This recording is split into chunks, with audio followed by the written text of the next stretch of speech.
Welcome to the Movie Docs, guys. My name is Adonis. And I'm Matt. Yeah, and this is the show where we discuss the latest in movie news, previews, and reviews. We have a fun episode planned for you guys today. Well, I don't know if I could say fun, but we have a good episode planned for you. I promise it'll be good. We're going to be digging into Blink Twice. That's what won the poll. If you guys wanted us to watch The Crow, you should have voted for it, but I'm kind of glad you didn't, because that movie has been getting shit on left and right. It's like a 6% on Rotten Tomatoes, man. Pretty bad, yeah. And we're not even going to get into it. But if you wanted us to watch The Crow, you probably should have voted in the poll. The polls are going to be up on Instagram. I'm pretty sure I'm going to be posting them every Tuesday.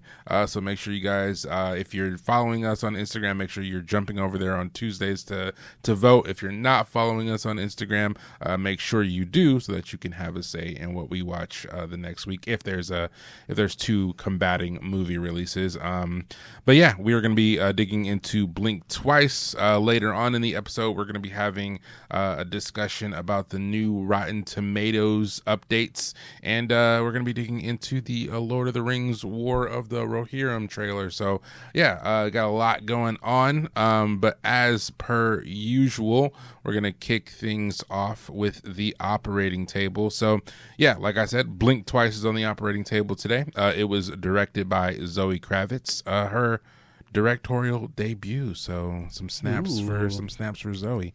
It was written by Zoe Kravitz and E.T. Feinenbaum. It stars Channing Tatum, Naomi Ackie, Aaliyah Shawkat, Christian Slater, Adria Arjona, and Haley Joel Osment. Yeah, that's right. Haley Joel Osment. When I saw him as a side, in the background, I was like, is that Haley? And then they pulled him up, and I was like, what's up, Haley Joel Osment? Before this, I think the last thing I saw him in was The Boys. He played a very small character in season 2 of The Boys, I want to say. Yeah, season 2 or season 3. The Mentalist or whatever it was. Yeah, it was something like that.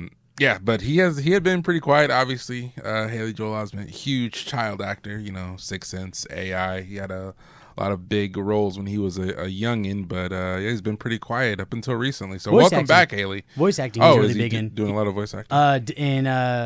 There's a video game I love called Kingdom Hearts. He's Sora. He's the main character. Oh, wow. Okay. Yep. Did not know that. But yeah, welcome back to the silver screen, Haley. All right. Quick synopsis, courtesy of IMDb. When tech billionaire Slater King meets cocktail waitress Frida at his fundraising gala, he invites her to join him and his friends on a dream vacation on his private island.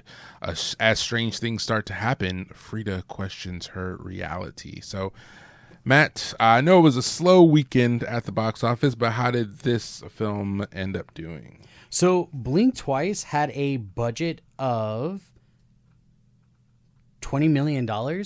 And this weekend, it has actually come in with $14 million. Okay. It's almost like it had no competition at all. Yeah.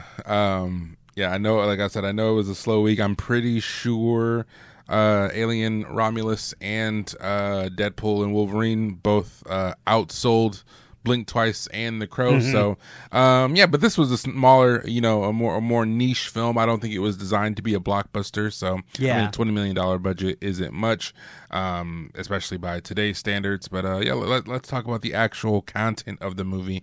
So yeah, we're gonna start things off with our what used to be general thoughts, but what has been updated to our in a word segment. So this is where we're just gonna give you a 1 to 2 word summation on how we felt about the film. So Matt, in a word, Blink Twice was mind-bending. Mind-bending. All right, I'm gonna go with confusing. Okay. All right, so we'll get into the actual review now. As usual, we're gonna start out with the writing portion of the film, where we're gonna talk about the plot, the dialogue, and the characters. So yeah, we'll kick it to you first, Matt. What did you think about the writing in the movie? You know what? I actually had a fun time with the writing and the dialogue. I think the characters were very written well. Frida's character, and then I feel like the female characters were all written very well and very organically.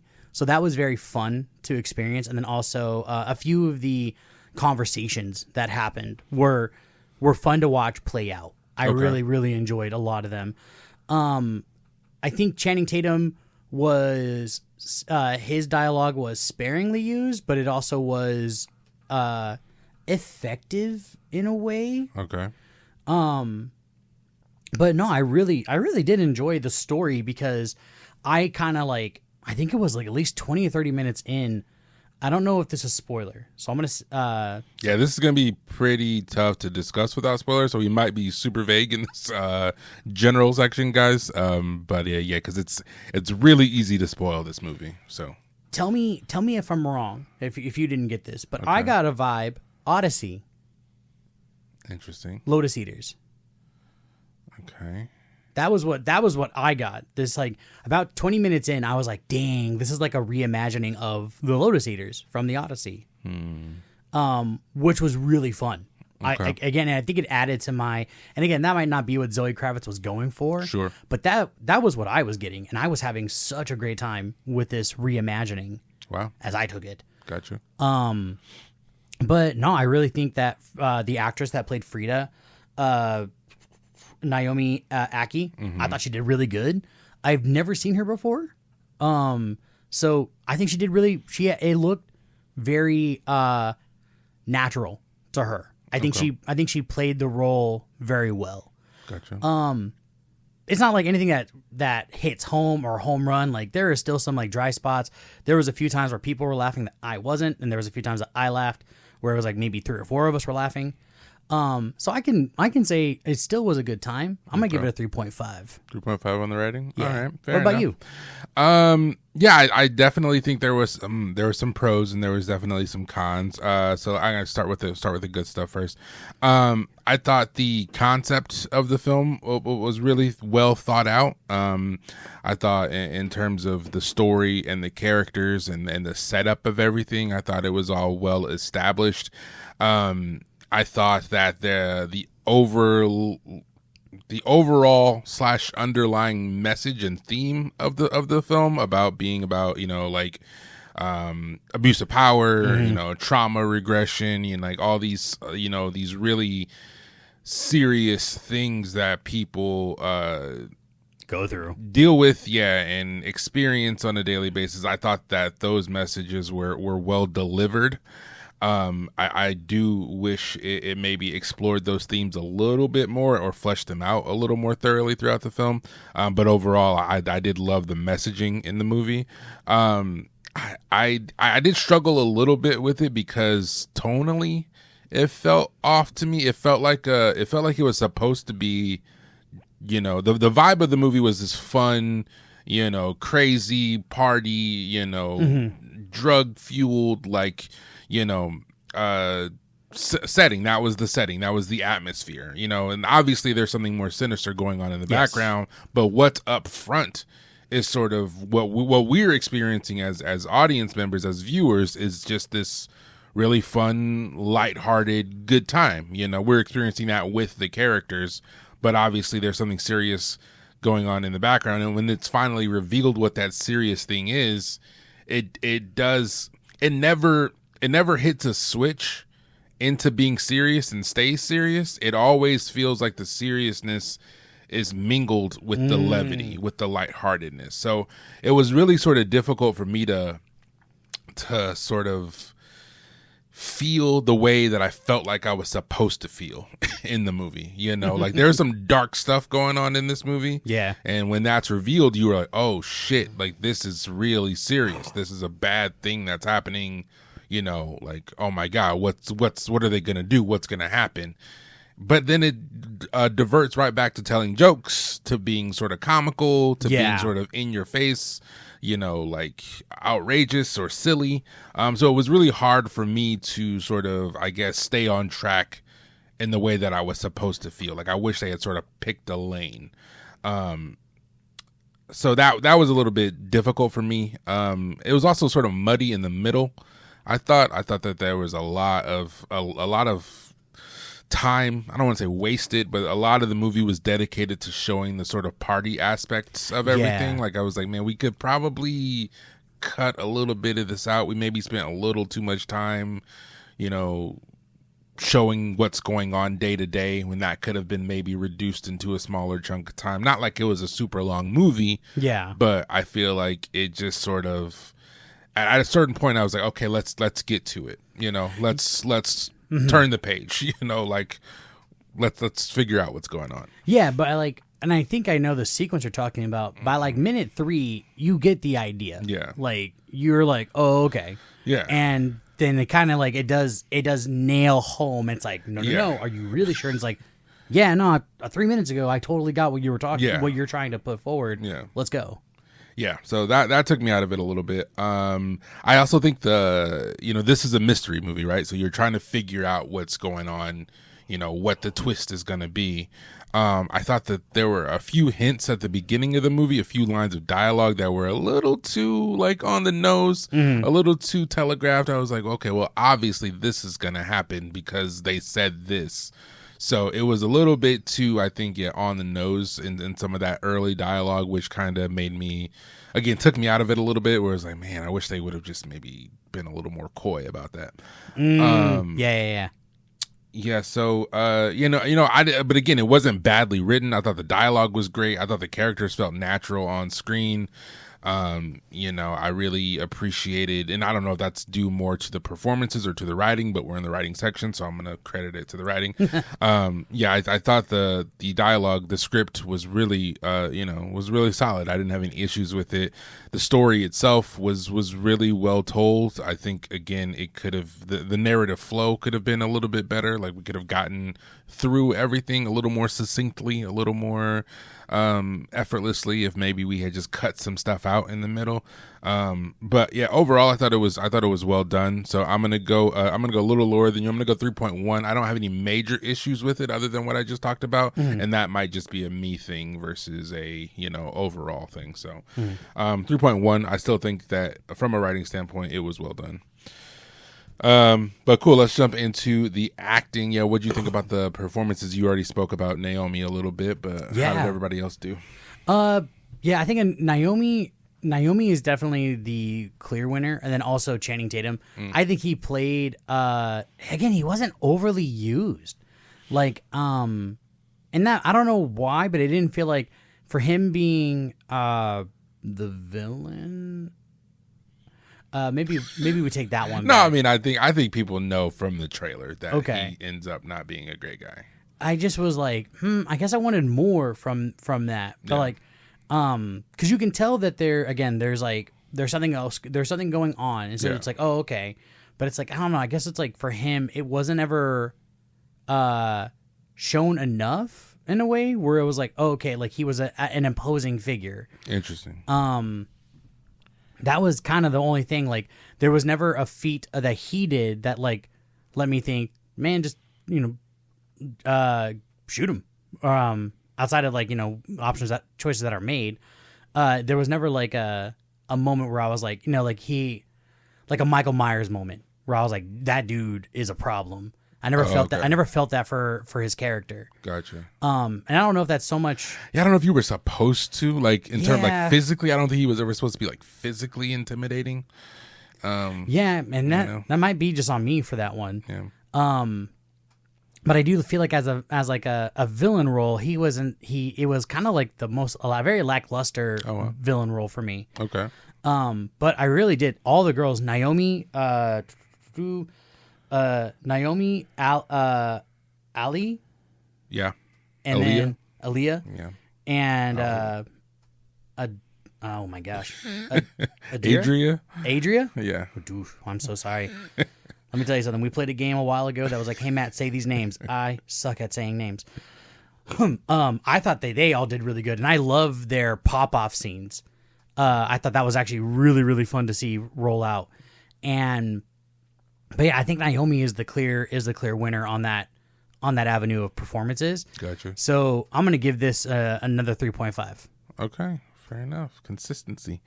I gotta disagree about Channing Tatum, man. I thought he did a great job. It was a more reserved role than I think maybe. And I don't want to speak for you, but maybe you were expecting. Like maybe you expected him to be this like domineering physically intimidating like presence. Yeah. But yeah, I thought he did a great job at being menacing. Like menacing was the word that that came to mind when I was watching it, because it was like, man, it was very, again, subdued, very subtle, very just sort of like, you could tell that there was something just bubbling right below the surface with his character. At least for me, that's what I felt like. I just felt like it was very well done. It was like a quiet, sort of frightening. And I thought he did a great job. This is the first time I'm seeing him as a villain, if I remember correctly. I don't think I've ever seen him play a villain role before. But he does a great job.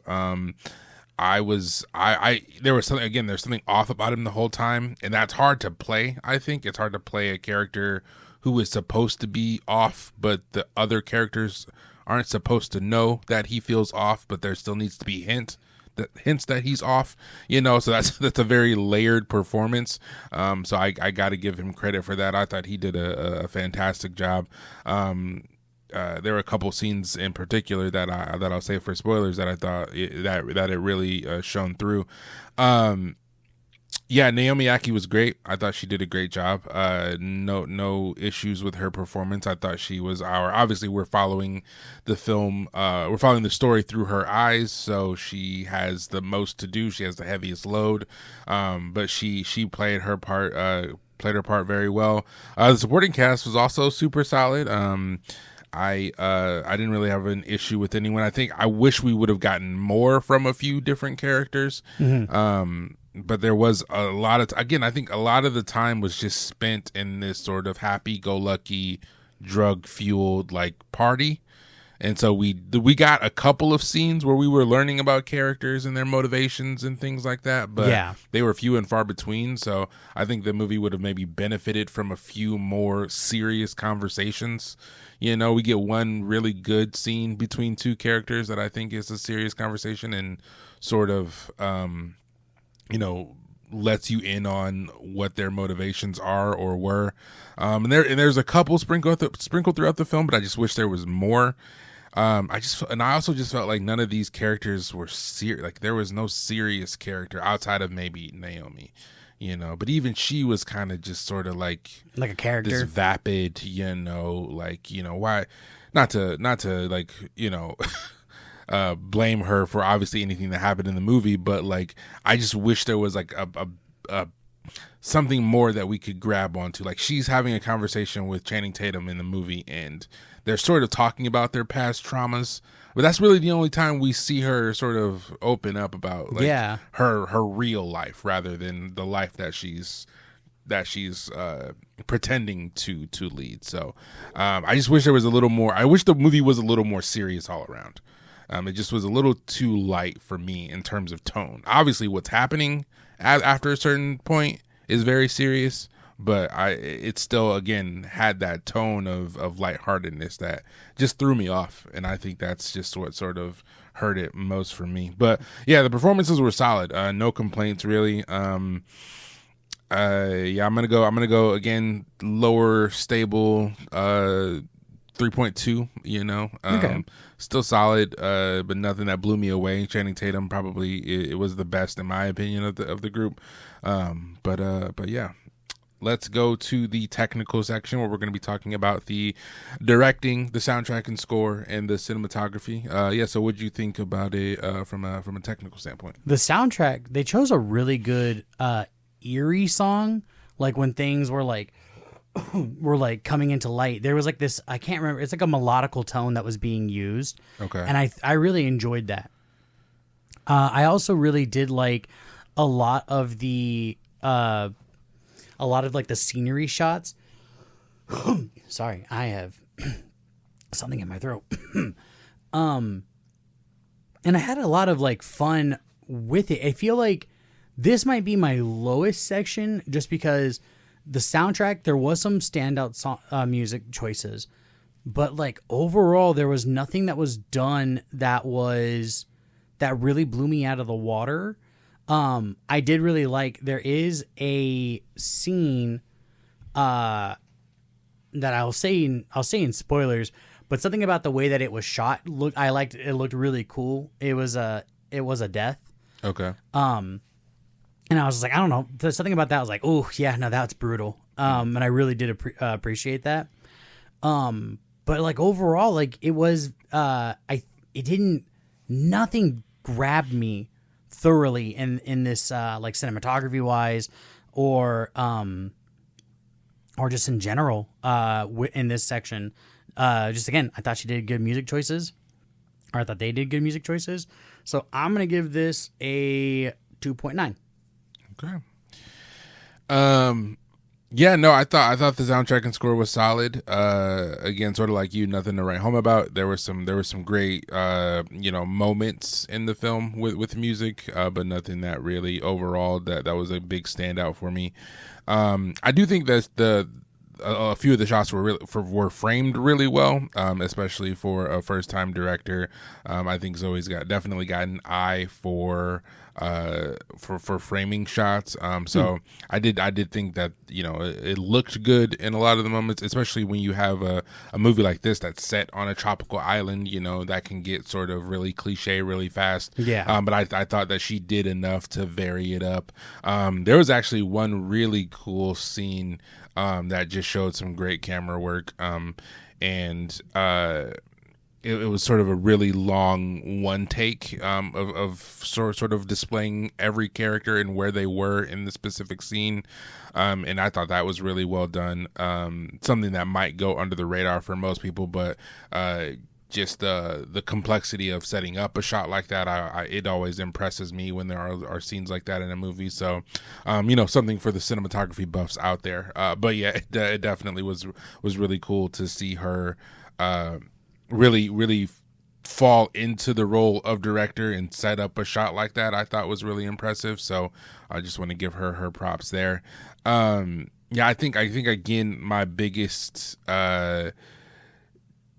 issue with this whole movie was the sort of was the narrative flow and in the tonal shifts, and I think both of those could be credited to the technical aspects of the film as well, because the director is the one who is setting the stage. They're the one who decides what scenes go where in the movie, how long scenes go in the movie. So I just think that there were some issues there. I think that it just didn't flow as well as I wanted it to. I felt like the ending felt a little rushed. I felt like we could have definitely cut out some stuff in the middle to sort of expand on the ending a little bit. Yeah.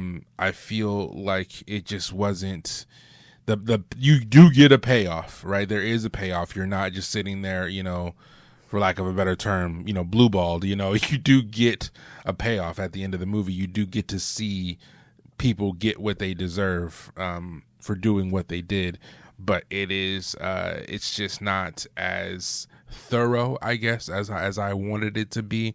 I would have loved, again, instead of it just being sort of a madhouse toward the end, if there was some time to sit down, catch our breath, like figure things out, like having some of those, again, serious conversations that I think the film was lacking.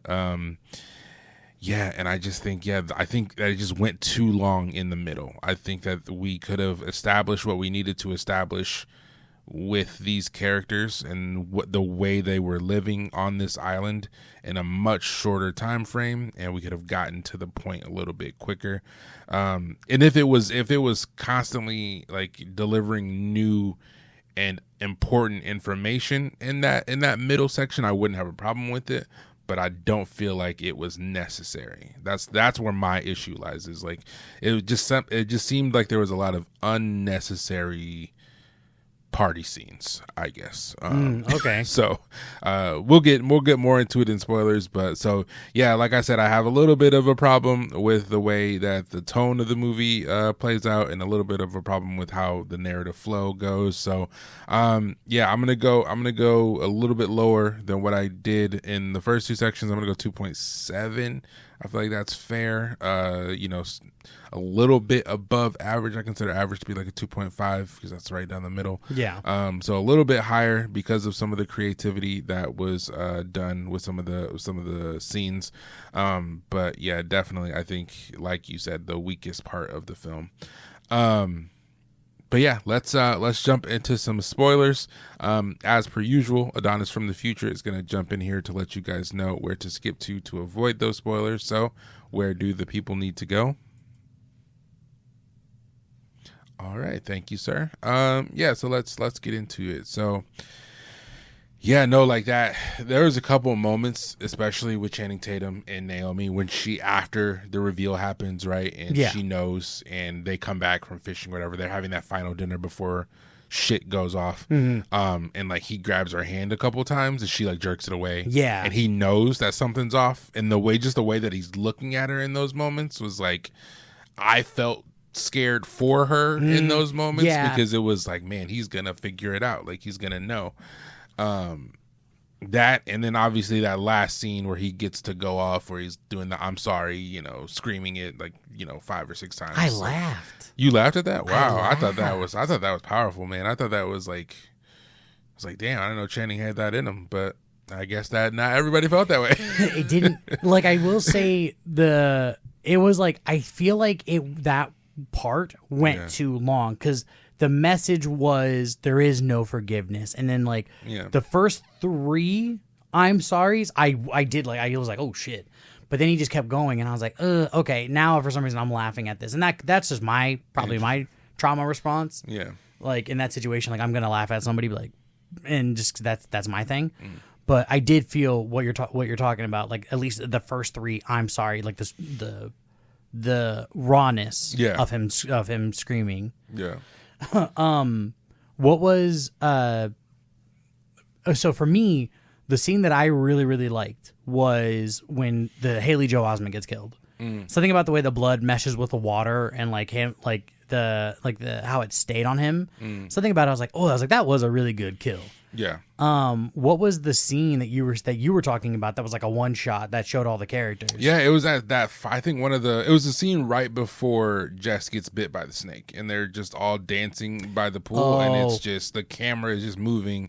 Camera sort of feels like it's a character at the party, and like it's a really long single shot, and it was just really well done. And again, just the structure of that scene, people knowing where to be at a certain point to be doing what they need to do on camera at that point. Yeah, again, just like the structure of that scene, I know like behind the scenes was probably a nightmare to choreograph, so that it seemed as fluent and natural as it was. Yeah, so like, yeah, that just stood out to me for sure. But yeah, no, I just think that there was so much of the movie was just like, hey, we're partying, we're taking drugs, we're partying, we're taking drugs, we're partying, we're taking drugs. Like, man, we could have done without, we could have cut a couple of nights out, guys. Like, we didn't need to see the same thing going on for 5 or 6. And maybe that was done in a way so that we wouldn't know how long they've been there, like trying to muddle the timeline. But no, man, as soon as I think one of the first lines that Frida, Naomi Aki's character, says is like, you can't just erase memories or something like that in the very beginning of the movie. And I was like, oh, okay, so we're going to, somehow we're going to erase memories. Like, it was just like at the very beginning, they stated this thing that you knew was going to come back into play, and then it was like, man, as soon as that, one of the groundskeepers or whatever came in and said Red Rabbit, and I was like, oh, she's been here before. Like, because she paints animals on her nails, so she knows that she had a red rabbit on her nails the last time she was here. She's got blue cats on her nails now. Like, I was just like, that's just so clearly obvious. That when that was revealed, that she finds the picture with herself, giving the middle finger with a red rabbit on her fingernail, and she's like, oh, I've been here before. It's like, that wasn't really a reveal for me, because it was like very clearly obvious that she had been there before. I got revealed. That to me got revealed earlier, when she's going into work and her boss is behind her, and he's like, hey, you're late, yada yada yada, and he goes, hey, so last year you were really talkative to him, don't do that this year. So I kind of took that as like they have some type of history, or like he's noticed her before. But the cell home was definitely the old lady saying Red Rabbit. Yeah. I thought that part with him telling her, I think that gave us as an audience a reason to understand why she would be so obsessed with trying to talk to him again. Because if he was just some billionaire, like, why would this waitress think that she has a shot at talking to this billionaire, But if they had this meet connection. cute a year ago. So that's what I thought that was for. How did you feel about her keeping him? Yeah, I'm a little conflicted about the ending, just because I understand. I think I don't want to like oversimplify it, but what I took from it was that he was so obsessed with power that him losing his power is worse than him dying. Mm-hmm. That's how I took it. So I understand like what if that is the intention behind the scene, the ending, then I understand that. I wish if it was me, I'm not keeping him alive. Dude, they're exactly. all dying brutally, and that was my problem. It's like they all just started to die too quick. Like they built up this whole movie about these douchebags doing this terrible stuff, and that's pure evil. Like there's no way around it. This is like what they were doing was evil. Like you can't like bring people to an island, rape them, night after night, and then, just get stabbed in the throat, and that's your punishment, Like I wanted more revenge, Yes. Like I wanted more pain and suffering, for these animals, Like I was just like, man, they get off too easy. Claytor's, like, it's too easy. Claytor Slate. Sorry, Christian Slater. Yeah. Christian Slater, I think, got the closest that I wanted because, like, how she broke his jaw with the chessboard. Yeah. But no, like 100%. Like, it's not lost on me. This person, this villain who cared about being in power so much, watching him become inept is awesome. Like he's sitting there trying to fumble with the steak, and he can't even move his hands. Yeah. He's trying to talk to someone. She's making him eat steak, and told her he doesn't eat red meat. Yeah, exactly. So. But there's like. And this is a me thing. You killed my friend. Yeah. You broke her neck. Yeah. I'm killing you. Like I'm finding maybe if it was like she was keeping him locked in a dungeon or something like that, or like and maybe when they're not in public, he is. Yeah, maybe. But like, it's not lost on me that like he deserved that. Yeah. But damn it, I still would have killed the person that killed my friend. Yeah. Because that was my weird, like, when the fire was happening, I was like, all right, cool. I wish it was more played out. Like it was weird. That was like the whole like, oh, he hits his head. Yeah. And then when they did the pan out and he's there, I was like, no, I kill him. I kill him because he killed my friend. But it's like, again, that is worse than death for that person. For that character. And hey, she gets her money.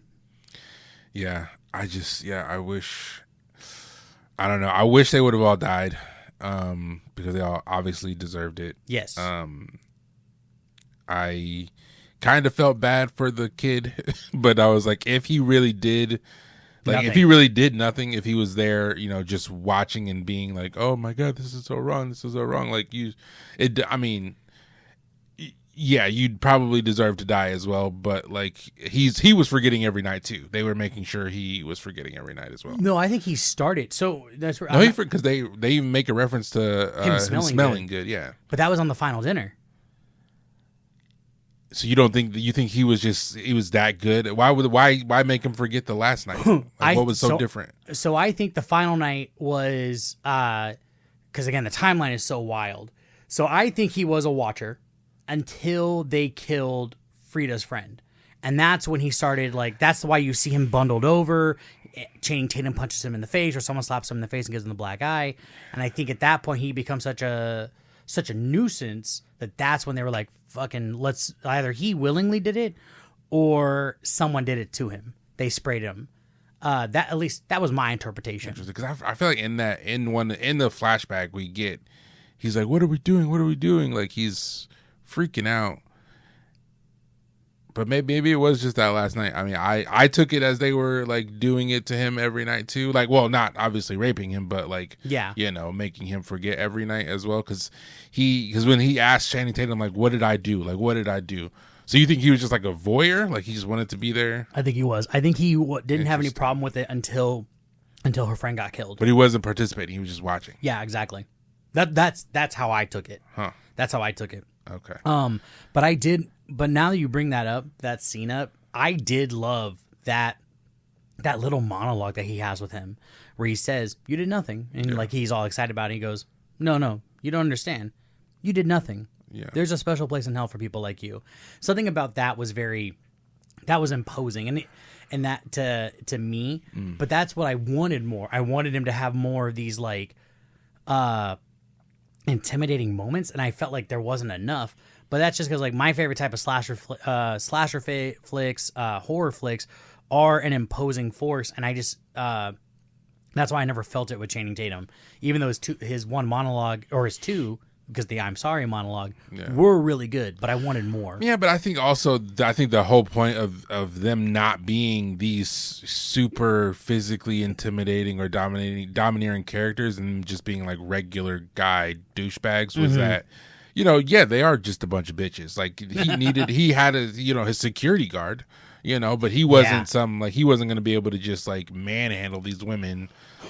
Because of the like none of them were because of their strength. Like they're rich, so why they'll figure out another way. So like I never expected them to be like. That's why that when they were like killing them at the end, these guys were running instead of like fighting back. Because they weren't probably not used to physical confrontation. Okay. You know what made me mad though? Just really quick, one of the characters. I can't remember her name, but it's the girl that was on Survivor. Oh yeah, Adria. Sarah was her character's name. What made me mad was she gets the gun and she uses it beautifully. She takes out two of the people. Yeah. Then the door gets closed. Why did she keep using the gun on the goddamn door? Horror movie logic, Matt. That made me so. But like, here's my thing though. She perpetuates that she is this like, I'm a survivor, this is how I did it, and I'm like, fuck yeah, she's gonna be like this driving force of fucking getting people back, and she was. And then for her to use the whole clip, like 2 bullets, I totally understand. Hey, I get it. 5, she used 5 rounds on that door. I'm sorry. That to me, maybe it was a panic move. Maybe she heard. True. She heard, Frida in there crying. about to, probably get murdered. So she was doing everything she could. I did also like when Channing Tatum was like, "You think I'm gonna kill you? You're like my best friend." And I was like, "Oh God." Yeah, because I honestly think he didn't. Well, obviously he knew what he was doing was wrong. Otherwise, they wouldn't be making them forget. But obviously he had done it to her before, so he probably thought this was just gonna. He even says like, "Oh, I thought last year was insane." Like, this year is even better or worse or whatever he says, but you can clearly tell that he was probably gonna try to do this again to her next year or whatever. Yeah. But it was just that when it took that turn, when you realized, because obviously you knew they were doing some fuck shit, but you didn't know what it like how extreme it was going. But when it turned out that they were literally like raping these girls every night, it was like, I wish that after that happened it had just stayed serious. But instead when she comes out of that memory sequence, we go back to making jokes, fat blunts and stuff, so it was like, it was just weird because it was like, man, I feel like I should be, I feel like I want to feel like sick and the game is on, sick to my stomach about what these guys have been doing. But it's when you're trying to make me laugh 2 minutes later, it kind of like takes away from me feeling sick about what they just showed. Definitely need to let some scenes breathe. Yeah, and like that's when I said like pick a lane. Like tonally, it just threw me off because it was like, man, you don't want to write jokes into a script right after seeing somebody go through what those girls were going through. So it was a tough sell for me. Also, like, again, things that needed to take time weren't taking time, and things that didn't need to take time were taking way too much time. So it was a little, like I said, that narrative flow just wasn't as polished as I thought it could have been. But again, really cool concept, really cool, like, sort of quasi almost Get Out-esque, type of. It was kind of very similar to Get Out if you think about it, with the whole memories manipulating and the Polaroids. There was no, what's it called? Racial motivation. The sunken place. Yeah, there was no the sunken place. I mean, which kind of was, right? They didn't, like, if you just take the memory out of it. Yeah. I don't know. It was very similar. Hey, it was still a good time. Yeah, it was. I still had fun with it. I probably wouldn't watch it again. But let's get into diagnosis. So we're gonna jump out of spoilers. We'll diagnose this thing. So yeah, overall, what was your thoughts? Final score for I think it's very easy for me to give this a 3. Okay. For a directorial debut, I think Zoe Kravitz did a really good job. The technical side, again, for me was the weakest, but the writing was very well. I had a really fun time with.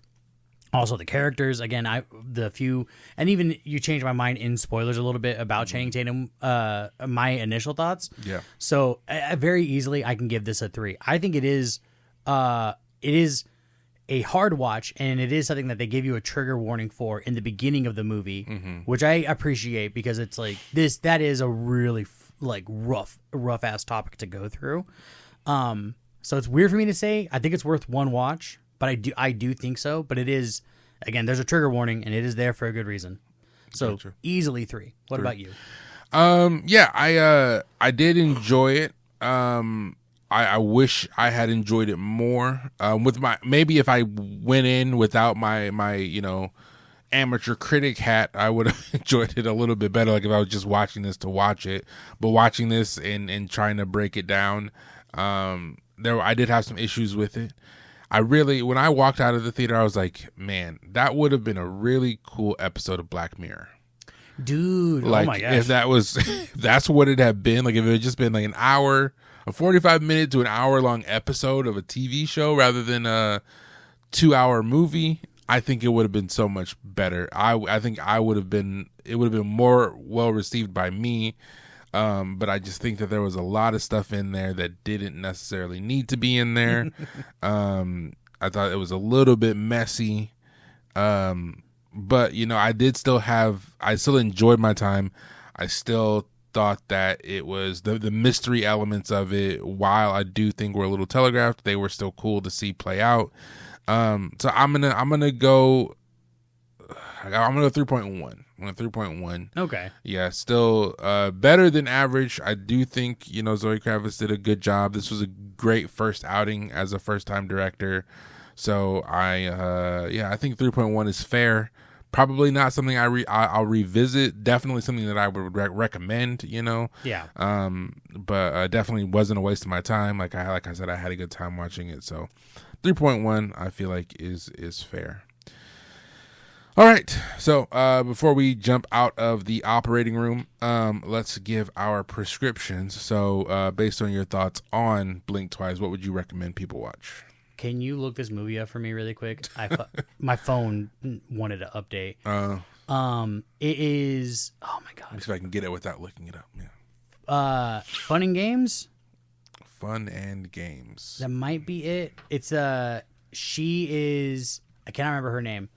But she is meeting her family. She's getting married to this guy, and like the night of their wedding, they all have to meet up and play games together. So about Ready or Not? Is that Ready or Not? With Samara Weaving? Yes. Yeah, okay, Ready or Not. Okay, thank you. So my prescription would be Ready or Not. I think that was actually a really another kind of fun telling of a not a similar message, but people in power who are douchebags and.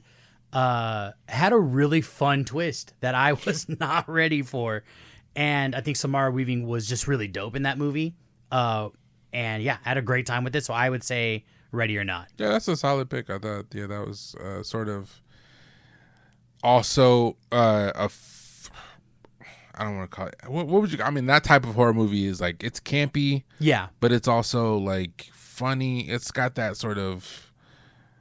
I'm sure there's a subgenre out there that someone is frantically typing away on their computer right now. But I think campy is the best, is probably the fairest categorization. Like it's a horror movie, but it's not really. Like you're not afraid of anything in the movie. You're not gonna have nightmares about anything in the movie. So I think that's a great choice though. That's a really good choice. I'm gonna go with a movie that I actually watched recently that's got a similar storyline of revenge and women taking back their power, and that's Love Lies Bleeding, which is the Kristen Stewart movie where she befriends and becomes in a relationship with a bodybuilder. I wanted to see that movie so bad. It's really good. It's actually streaming on Max now, so if you have Max, you can watch it. I thought it's an extremely well done movie. And I'll watch anything with Ed Harris, but I won't say much because it can get spoilery, but it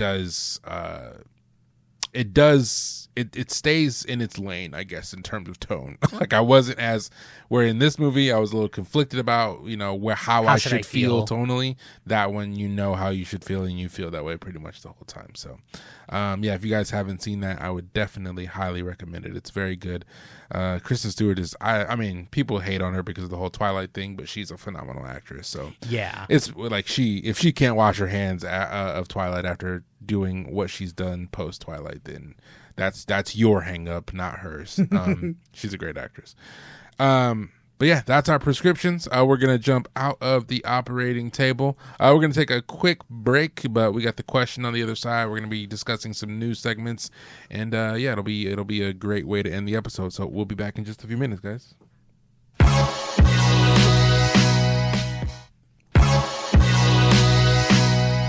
All right, welcome back. We're going to jump straight into this week's installment of The Question. All right, so got a fun one this week, I think. So the question this week is, if you were a film producer in charge of building a new franchise, which actor or actress would you choose to be the face of that franchise? This is hard because, I have my go-tos because I love them, because they're just in my opinion, really, really strong actors. Okay. Like Tom Hardy and Idris Elba. Love those two. Okay. But they're a little on the older side. And as much as I love them, I would hate to have this is going to be a 4-movie deal. Yeah. And I have to, either we're filming them like Lord of the Rings, we're doing it back to back to back, with no breathing time for you guys, or you guys are just going to be visibly way older as the movie progresses. Yeah. So I don't think I can go old. Okay. But I would. So I think I'd go young, and and the actor I would choose is Sonny Suljic. I think I'm saying that last name right. The guy from mid-90s? Yeah. Interesting. He did some voice acting in God of War Ragnarok, in the new God of War franchise. Yeah. And he plays the son of Kratos.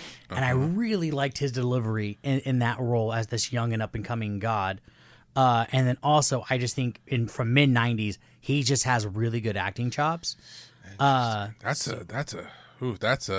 I'm betting. I was going to say, rolling the dice. Because I don't think Sonny Suljic is going to be filling seats. I don't think anybody's going to be like, hey, we got to go see that new Sonny movie. Yeah. But I don't want to be a basic bitch and say Timothy Chalamet, Tom Holland. No, fair. Those are too easy. Yeah. But I'm taking a risk. I'm a producer. I got the money to burn, apparently.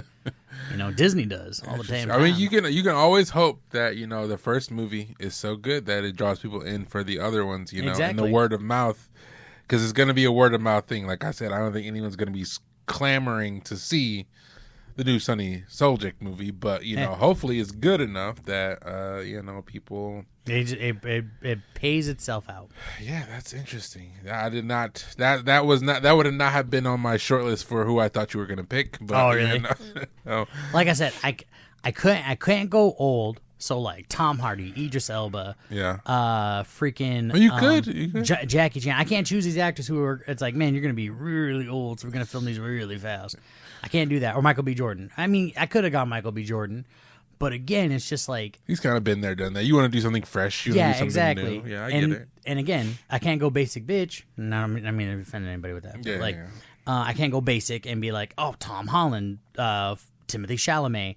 No, because, of course, those are the easy answers. So I'm going to go a little obscure. Gotcha. Or Jacob Tremblay. Sonny or Jacob Tremblay. I'd give one of those two a shot. Interesting. What about you? Yeah, I'm gonna go I'm gonna go young as well. I'm gonna go someone who I really do love, and I really do think it's sort of on the come up, on the up and up. He's been in a few movies that that I think have stuck with people, and I think he's an actor who sticks with people. I'm gonna go Barry Keoghan. Yeah. Ooh. I feel like he hasn't really, obviously Saltburn, he was able to be the leading man there. But I think he is good. He's definitely a good enough actor to lead a franchise. And I would like to do something that's not just going to be your typical run of the mill, like action hero type of franchise. So I think I would go for something a little more off kilter. And he's definitely an off-kilter actor. Man, the first time I saw him was in a movie. Well, maybe not the first time. I think the first time I actually saw him was in Dunkirk. But it was just a very small role that he had in Dunkirk. Oh my God, he is in Dunkirk. Yeah, he's one of the sons on one of Mark Rylance's sons. On the boat. Yeah, on the boat. Oh my God. But the first thing I saw him in and actually got to see his range in was this movie called The Killing of a Sacred Deer. And Jesus, that movie is a total mindfuck, and he plays like this super creepy kid that is like almost like this ethereal being who has like these weird sort of, I don't even want to I don't want to give it away for people who haven't seen it, but if you've seen The Killing of a Sacred Deer, you know how creepy and off-putting he is in that movie, and it is just it's magnetic. Like you it's like a car accident. You can't look away, but it's just very creepy. And then obviously how creepy he was in Saltburn. But he has range too, because he could play the character like from the Eternals, where he's just playing like sort of a charismatic, yeah, like superhero. And you know, he was even Banshees, the Banshees of Inisherin. Inisherin. Yeah. I have yet to watch that movie, but I've seen the scene where he's talking to one of the girls. He's like, "Could you ever see yourself be with someone like me?" And she's like, "No." Something about the way he delivered that. His delivery is top tier. No, he's a great young actor, and I think he's, like I said, on the come up, and one of I think the more sought out young actors in Hollywood. So that's who I would go. I think he's a fresh enough face that he doesn't have any sort of bad habits yet, like, you know, like no one's attached him to anything negatively yet. So yeah, barring any sort of, you know, cancellation, you know, I think he's got a very bright future in Hollywood. Yeah, because I mean, you asked me this question maybe a year or two ago, Jonathan Majors would have been my pick, but yeah, can't do that anymore. Although he's apparently trying to make a comeback, so we'll see how that goes. Might be too soon. Might need to wait 5-10 years. He has this movie, Jonathan Majors, not to go too far off topic, but a movie that was like completed, was set to like debut at Cannes. Like he had the whole like marketing thing from it, and after that, it was like supposed to come out right before his cancellation happened, and they were just like, never mind. Like they just didn't drop the movie. And it was like, so that movie is just sitting somewhere, done, complete, ready to go, but will never see the light of day, which sucks, because I was actually excited for it, but I'll never get to see it probably. Unless I get famous and can buy it from somebody for some ugly premium. Yeah, but so yeah, that's the question for this week. If you guys have answers to that, make sure to let us know. Jump in our DMs. Let us know. We'd love to hear from you guys. All right, we're going to jump into the waiting room this week. So we are going to be talking about two major news stories. The first one is, I think, a fun one. So Rotten Tomatoes has introduced a new badge for their popcorn meter, which is the audience version of their tomato meter, which is the critics. So you can now be verified hot. So if you have an audience score that is above 90%, you're verified hot. Anything from 60 to 90 is just hot. Anything below 60 on that audience scale is stale. They also introduced a new sort of criteria for movies to get that verified hot badge. You have to. The only reviews they're counting toward that are reviews that have been confirmed through a Fandango movie ticket purchase. So I think they're trying to combat the trolls, the review bombers who see a movie like, I don't know, Ghostbusters back in 2016 with the all-female cast and immediately just jumped online and review bombed it before even watching the movie. Yep. So they're trying to avoid that. So I think that's a good idea. I just wish it wasn't only through Fandango. As I say, it's like, damn, I don't buy my tickets through Fandango. I use AMC. But Fandango owns Rotten Tomatoes, so of course they're gonna initially partner with their owner. A little selfless plug. Yeah, but apparently they are hoping to bring it to other movie exhibitors in the future. So yeah, that'll be cool. I think this obviously gives a lot more power to the audience. Yes. Obviously the critic score isn't going away. The tomato meter isn't going anywhere. But I think a lot of people who do consistently review films on Rotten Tomatoes are like, oh, cool, now we get our own designation. So yeah, I think this will be cool. Does this make you want to review films on Rotten Tomatoes anymore to get your favorite films verified hot? I feel like there's a level. So I appreciate it because I do hate the review bombers. All right, and I even hate the people that are like, "Oh, it's such a good movie," and then you forced me all to watch Black Adam, and that movie fucking sucked. But it's got an 89 on the audience. Yeah, fuck you. That movie was not good. No. I digress. That was my little soapbox for people who. It's like, what are you reviewing? Because what did you watch versus what did I watch? Yeah. So I do appreciate that there's a money wall behind it because you have to buy your ticket through Fandango to be able to do it and have a Fandango account. So I think it's cool. It's not, I mean, personally, this is as far as I go for reviewing. Mm-hmm. And then if someone like asks me in person, I'm like, oh, this is what I thought. Or say, hey, listen to the podcast. Yeah. So I do appreciate it because, again, the trollers who are doing it maliciously, I don't want to hear you guys anyways. Yeah. So I like that hey, now you got to pay for it. Have fun. Yeah, absolutely. I think it's a good idea. That the making sure that only applies to people who have a confirmed ticket purchase. That's my favorite part of this. Yes. I don't really. The audience score is not something that I look at too seriously, just because of those instances of people review bombing and trolling, and how certain movies have a score before it even releases to the public with thousands of reviews. It's like, how you guys haven't seen the movie, so we're doing it based off of our own personal bias. Is that what's going on? So that's a little annoying. I do appreciate, obviously I appreciate the critics reviews. I think I'm of the three of us on the podcast, I'm the one who probably puts the most stock into the critic scores.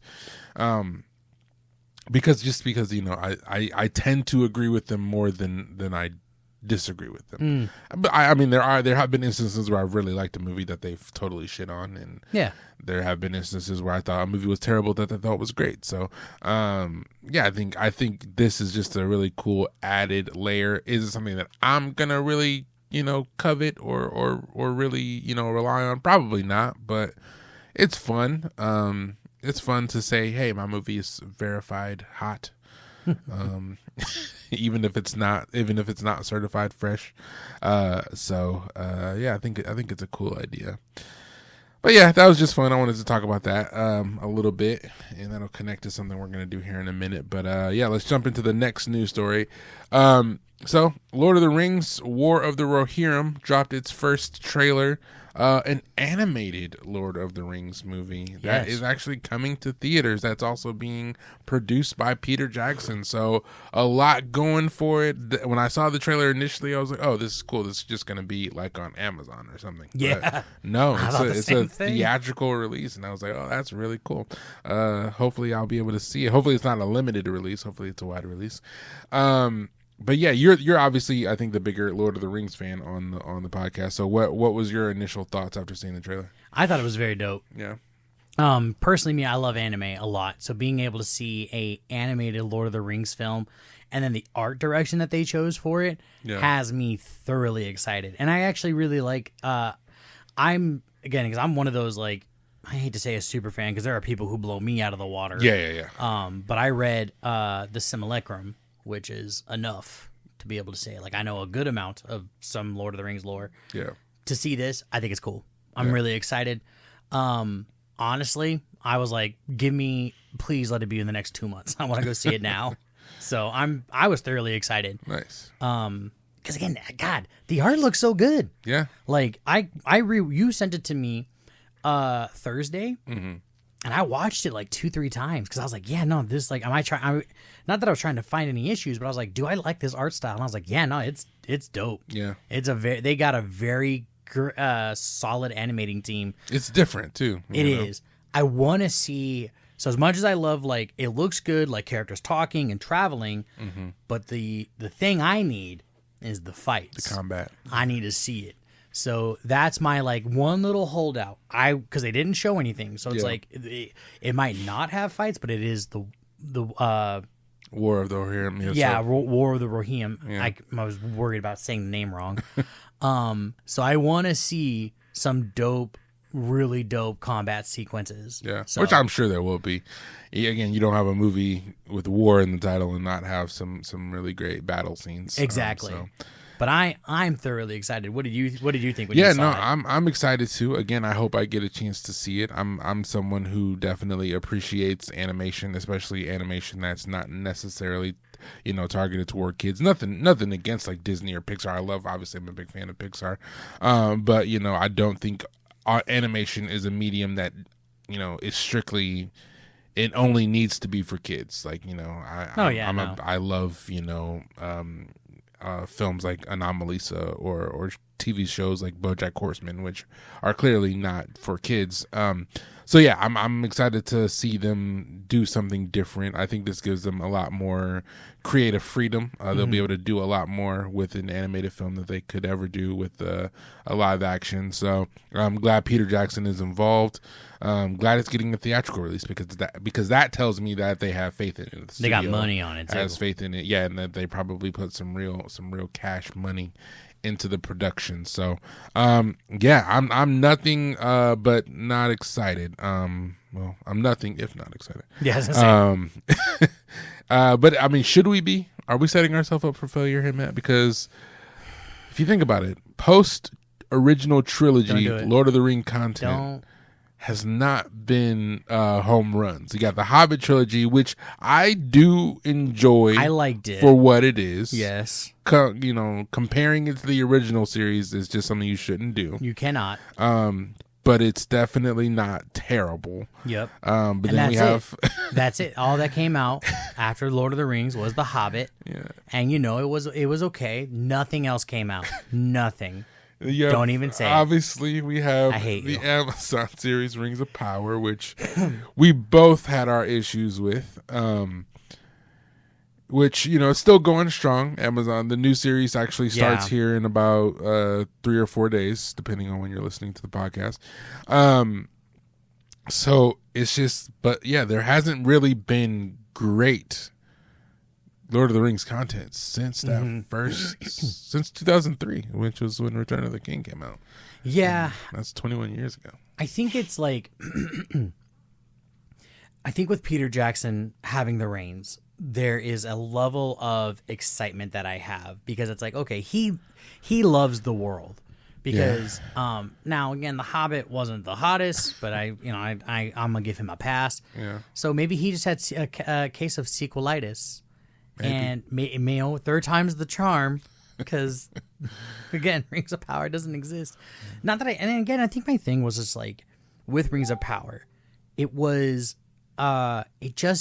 when the blinders came off, I was like, man, what story are you guys telling? You have too many cooks in the kitchen for this story.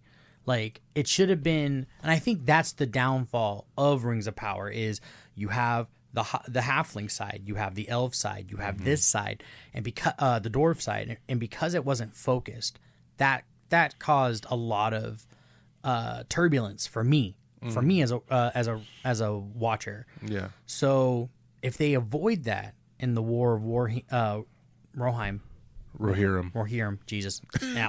Hey, you've already established this episode that you're not great with names. Terrible. And you add it as a different language. I already suck at speaking English sometimes. I think if they keep it to that, they are focusing on that story, solid. Yeah. So because I do think I sat down because you and I were talking about potentially watching season 2 of Rings of Power, and I was like, why did I have such a rough time? And it was because it was so many things. You're following Galadriel's story. You're following the halfling story. You're following the dwarf story. And you're like, I know these all are going to meet at some point in the middle. Yeah. But you guys need to, like, this episode is dedicated to telling Galadriel's story and going through that for a full episode. We don't hint at the other people until the next episode, and now we talk about them for the whole episode. Yeah, because I mean, obviously, disjointed stories happen. I mean, they happened in the original trilogy after Fellowship, right? Yeah. Like we break all apart. In Game of Thrones, which we both love the early seasons of, there are at least 4 or 5 different storylines going. But at it the was same done time. well. And Yeah, it was, that's what it I was mean. a lot So more well written. that's what I think. I don't think the fact that they're disjointed is the problem. I think it's because for me at least, the issue was that none of these disjointed storylines were independently interesting enough. Yeah. To keep my attention. Like I just didn't care. Like none of the characters, none of the issues, none of the motivations. It didn't register with me. I was just like, I was watching it to watch it because, it was Lord of the Rings. Yeah. So it just, but yeah, nothing about it was interesting enough to me to like get me excited for the follow-up episodes. Hopefully that changes with season 2. Fingers crossed. I know you had originally said you weren't going to watch season 2. I don't know if that's changed since we last spoke, but I was planning on watching season 2. I'm going to watch it. I'm going to hope that it's better. Obviously they poured a ton of money into it, so it looks great. There were elements of that first season that I liked. It's not like I hated the whole thing like I did. There were moments that I thought were solid, but overall, yeah, it's definitely not something that I would be excited to run back to rewatch. Like obviously I've rewatched Game of Thrones, several dozen times since the series premiered, but this one, yeah, I have not gone back to it since I watched it a couple years ago. So, I'm hoping they improve upon it, but I guess that we'll see what we see. I'm hesitant to say they can only go up from here. Yeah. I'm hesitant, but I do hope that all they can go is up. I hope. I'm definitely going to need to watch a recap of that first season because I don't remember much. So yeah, oh yeah, I'm already thinking in my mind I have to go back and rewatch it all. But yeah, if you guys are excited for War of the Rohirrim, definitely write in and let us know. We would love to hear from you guys. So this isn't on the breakdown, but I'm gonna do one last segment with my co-host here. So I'm gonna give you this. Oh no! We're gonna play a little game. A little fun. Nothing too arduous or anything. But we this came to me as I was getting the episode prepped earlier today, since we just talked about Rotten Tomatoes. So, go ahead and number that 1 through 5. Number that paper that I just gave you, 1 through 5. Okay. All right. So, what I'm going to do is I'm going to give you 5 movies that I know you love, and I want you to rank them on where you think they fall on the Rotten Tomatoes tomato meter. Oh, okay. One being the highest? Or one lowest? being the highest. So okay. One being the highest. And then I'm going to give you the names of the movies. You'll rank them as I give them to you, but then you'll be able to... This feels like an attack on my taste, and I don't appreciate it. And then you'll be able to re-rank them at the end. So okay. Like what you right now you don't need to lock it in or anything, but yeah. Okay. So again, these are 5 movies that I at least at a certain time in your life you really enjoyed. So let's get it. I'm gonna start with Nacho Libre. All right, where are you putting Nacho Libre initially?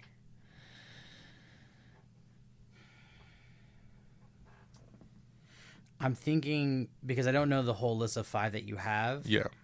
It's not going to be high, so I'm going to say Nacho Libre is 4. Number 4, okay. All right, and then we're going to go Avatar. Not The Last Airbender, the James Cameron blue alien movie. Okay. I'm going to say 2. Okay. All right. The Boondock Saints. That's why I made Nacho Libre 4. So I'm assuming that's going at 5? Yes. Yeah, that's going to 5. And we're talking critic score here, guys. The tomato meter. Remember, the Not popcorn meter. Not is the Matthew's audience. preference. Or not Matthew's preference either, yeah. All right. Man of Steel. Okay, that's going to go to 3. Okay.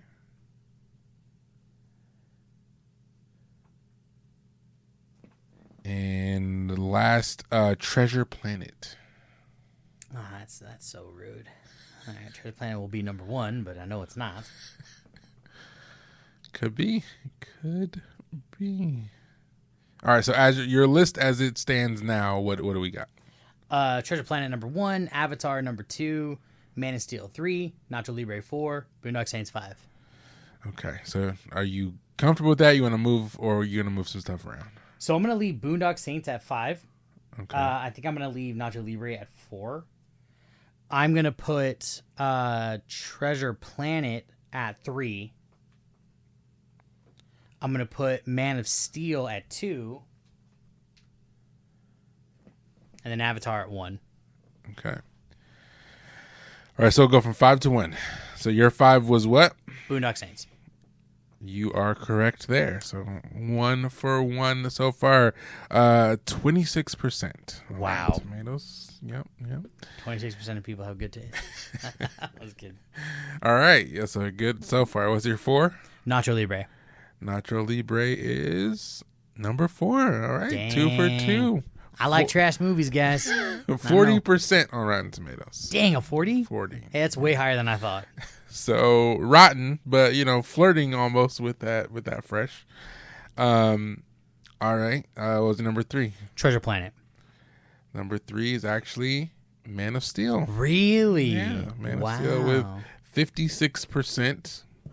So rotten. Really? Yeah, rotten. Wow. See, this is why I don't listen to these fucking critics, bro. 56% for Man of Steel. 56%. All right. So 2 for 3 so far. All right. What's your number 2? That's Man of Steel. So immediately out. Immediately out. That's actually Treasure Planet. Wow. 69%. Hey. Yeah. You know what? I'll take that dub. That's a fresh, our first fresh on the list. All right, which then obviously means Avatar is at number 1, which is at 81%. Dang. Yeah. So if I just would have swapped those two, I'd have got a 5. Top, yeah. But hey, I'll take the 3 out of 5. 3 out of 5 is nothing to be ashamed of. So, not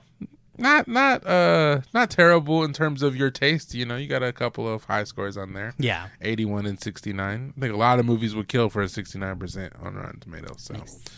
Yeah, I mean, I can't believe Man of Steel is that low. Yeah, 56%. I had such a good time with that movie. Yeah, I did too. I think it's one of those movies where it wasn't made for critics. It was made for the fans. The fans. So it is one of those. You do have to sacrifice one or the other sometimes in Hollywood. You gotta either appease the fan base or appease the critics. I have a quick question. Yeah. Can you check what is Watchmen at? Watchmen, the Zack Snyder film.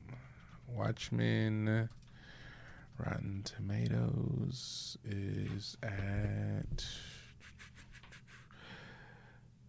Oh, nope. I was going to say 96, but that's the TV show. Not the movie. The movie's at 65%. Wow. So, yeah. Wow, it's higher than Man of Steel. It is. Okay. Well, hey, I get it. Because I love Watchmen. I think it's a really good movie. Mm-hmm. You and I talked about the comic wise, there are some things I'm like, I get why they cut certain aspects. Yeah. But damn. All right. I guess you know what though, Watchmen was pretty crazy. Yeah. Story wise. So okay. Fair enough. All right. So with that being said, we're going to head out of the studio for today. Before we do that, we're going to let you guys know what's going on next week. We're going to have Afraid on the operating table. That's the new AI horror film. We're in spooky season, people. Yep. It's horror movies for probably the next few weeks. Yeah, starring John Cho and Catherine Watterson, which I'm excited to see her. I haven't seen her in anything in a while. Yeah, so that'll be on the operating table. We'll have our first special procedure of the new era. We'll be taking a look at the career of one Jenna Ortega. So if you guys want to hear our thoughts on Jenna as a young up-and-coming Hollywood actress, which, you know, she could have easily, you know, slid into the question this week of who we would want to build a franchise around. She's talk about who's, you know, hot in Hollywood right now. She can do no wrong. Yeah, I think my thing was I was like, I was thinking action movie for mine. And I was like, you can't see her as like a spy. No, and that's in like hindsight 2020. I was like, no, I definitely could see it. But like, I feel like I see her just do quirky characters. Like she was in the Scream franchise. Now she's coming in Beetlejuice. Yeah. And so I was thinking like, I haven't seen her do a franchise just yet. Yeah. And I just wouldn't know what that franchise would be. And I don't initially go for like horror movies, but I could see her being like, again, like I could see her being a Scream queen. Yeah. A Ripley-esque character, maybe. Yeah. All right. Well, we'll break down her career next week. Her young career. Obviously, she's just getting started, but we'll give her our thoughts, which we know she's dying for. You know, so. But yeah, we'll get into that next week. So in the meantime though, if you guys have any questions, comments, or concerns, make sure to DM us on Instagram or Facebook. You can find us on those platforms at The Movie Docs. You can find us on Spotify and on YouTube as well. We would love to hear anything and everything from you guys, so make sure to let us know what you think of the show. But yeah, we're gonna get out of here. Until next time, my name's Adonis. And I'm Matt. Thanks guys, see you later. Bye.